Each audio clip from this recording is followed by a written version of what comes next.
कुम्भे पुनर्वासजातं केरले चोळपट्टणे कौस्तुभासुन्दराधीशं कुलशेखरम् आश्रये गुष्यते यस्य नगरे रङ्गयात्रा दिने दिने तमहं शिरसा वन्दे राजानां कुलशेखरम्।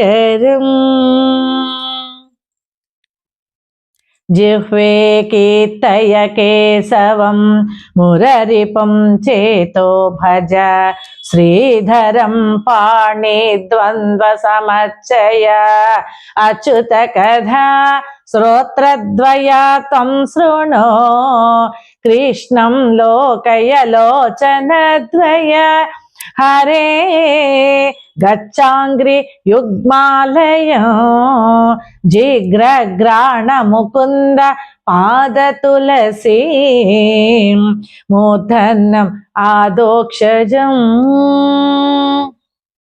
భావము: ఓ నాలుక, కేశవుని గుణగణాలనే కీర్తించు. మనసా, నిరంతరము పరమాత్మ స్మరణ చేయి. రెండు చేతులారా శ్రీధరుని పూజించు. రెండు చెవులా అచ్యుతుని కథలను విను. నయనములారా శ్రీకృష్ణచంద్రుని దివ్యమంగళ రూపాన్ని చూడండి. పాదపద్మద్వయమా, విష్ణు భగవానుని ఆలయానికి వెళ్ళు. నాసిక, ముకుందిని పాదపద్మాలను అనుకరించి ఉన్న తులసిని ఆఘ్రాణించు. శిరస, శ్రీమన్నారాయణునికి నమస్కరించు.